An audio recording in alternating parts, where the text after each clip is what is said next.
Quand mes voisins m'ont vu avec ça sur la voiture, ils ont d'abord eu l'air un peu bizarre, mais maintenant tout le monde fait comme ça, car cette astuce est incroyablement géniale et je te montre dans cette vidéo comment elle fonctionne exactement.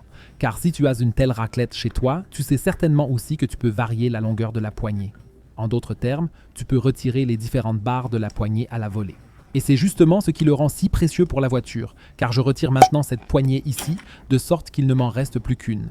Ce faisant, j'ai maintenant une telle longueur parfaitement adaptée à la voiture. Tu verras dans un instant pourquoi exactement, car nous devons d'abord préparer le tout un peu plus en détail. Nous avons besoin d'un chiffon en microfibre pour la prochaine étape.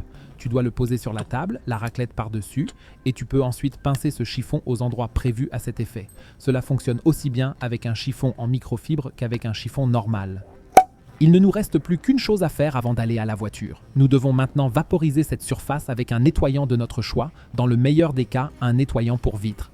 Mais il peut aussi s'agir d'autre chose. Tu connais certainement le problème lorsque tu veux nettoyer la vitre de ta voiture de l'intérieur. Pour ce faire, tu dois généralement étirer fortement ton poignet. Tu n'obtiens pas assez de pression sur la vitre et tu dois en outre te pencher très loin en avant pour arriver jusqu'en bas. Avec l'essuie-glace, ce n'est plus un problème. Comme la poignée est maintenant suffisamment courte, nous pouvons vraiment aller partout et exercer une pression suffisante, même dans les coins. Ainsi, la vitre est à nouveau bien propre.